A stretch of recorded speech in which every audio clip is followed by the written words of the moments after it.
What is up, everybody? Welcome to another edition of the Weekend Roundup here on Touchline Talk. Thank you so much for tuning in. As always, be sure to hit that subscribe button so you don't miss any of the content going up on the channel. We have ourselves an NWSL championship game. That is what I'm going to focus on for this week's Weekend Roundup. It will be the Orlando Pride and the Washington Spirit. Orlando Pride getting to the championship game for the first time in club history. But I want to start with the Washington Spirit and their win over the defending champions, Gotham FC.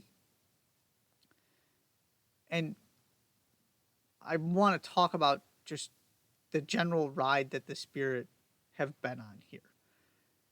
They survive, get a late goal, get it to extra time, get the goal in extra time against Bay FC to actually get into the semifinals, and then it's basically the same story here. They give up the goal.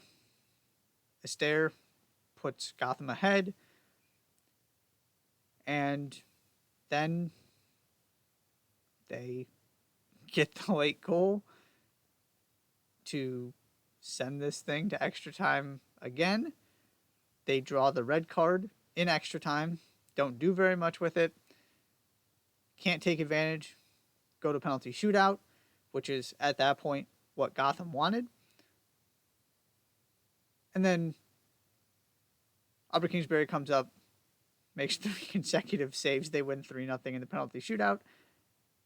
And so this is one of those perfect examples of this could have gone any direction at any point in these two games, right?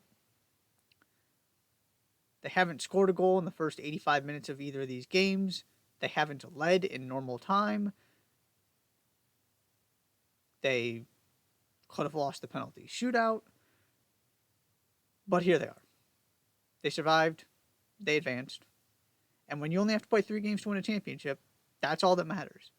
That's why I always emphasize that it is silly to draw these large conclusions from these games because it's such a small sample size. And this league, more than any other, with this parity and this short of a runway to a championship. Usually my argument is you need to survive just one game.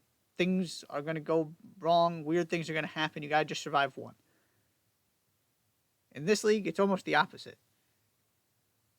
As long as you can survive them, you really just need to play well and actually kind of take care of a game maybe once. That might be all you need. And that's the case with the Spirit here. I'm not sure they're going to be able to get away with this again against an Orlando team that has just been absolutely sensational all season and was great again in the semifinals. Especially when you've already done it twice. But they just need one really good performance. And the other point I want to make here about the semifinal is, yes, they were incredibly fortunate. I mean, they waited until stoppage time to get the goal. They don't take advantage in extra time. They win the penalty shootout. Easily could have gone home. They were also deserving winners. Both of those things are true. You look at the numbers, the shots, the XG, it is all wildly in favor of the Washington Spirit. And yes, okay, some of that is that they were pushing for the goal at the end of the game. But even in the first half, it was Rosemary Kawasi, it was Lacey Santos, those two in particular were really, really impressive and causing all kinds of issues. And they drew 3 yellow cards on Gotham's right backs. Jess Carter got pulled after hers, trying not to get the second yellow, and Bruninho came in and proceeded to pick up 2 yellows. And they were all yellow cards, but it wasn't like they were terrible decisions and reckless. It was just winning one-on-one battles on the wing. And it's the side of the field that Trinity Rodman wasn't playing on. It doesn't line up in. And so you've got to give the entirety of this Washington Spirit attack some credit here. Because you didn't see much from Trinity Rodman in large portions of this game. It was really the other two. And Ashley Hatch also had some good moments and did some really positive things in terms of build up and getting involved and tracking back. And it was really the other attackers who got him through this game. And They should have won, but also easily could have lost because it's inherently unfair and cruel. And they are coming out on the right side of that right now. But I wanted to acknowledge kind of the duality of that, and specifically give Lacey Santos and Rosemary Kwasi a shout out because they were excellent in this game. And then on the Gotham side,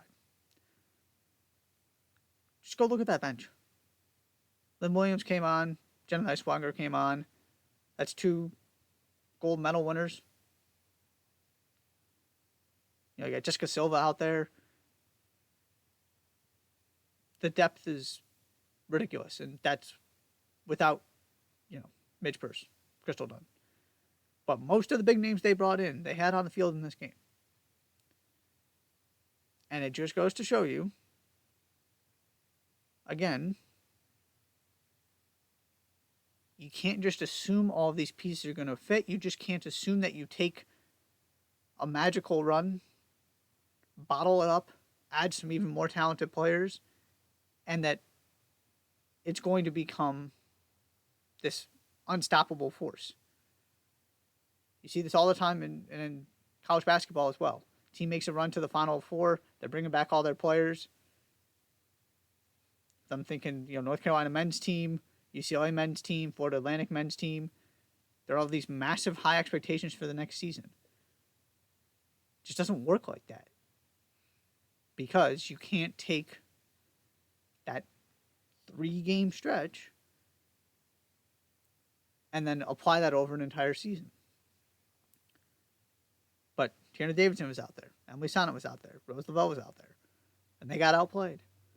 Along with, all the other pieces they had from last season and Esther and all that.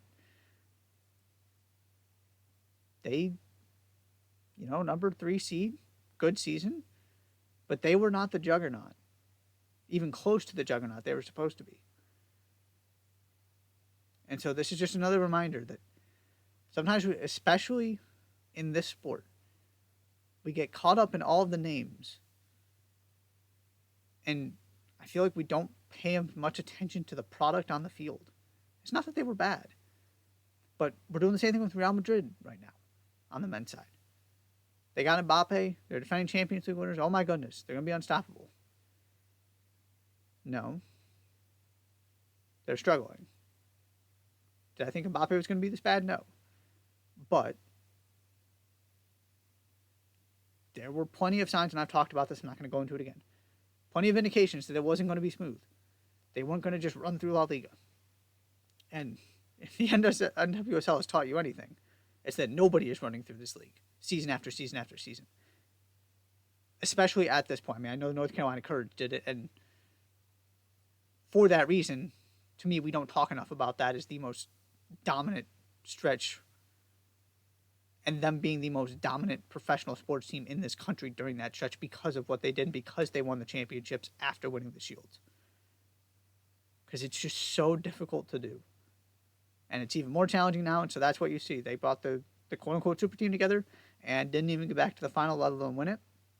Because it is Washington Spirit who go through in that game.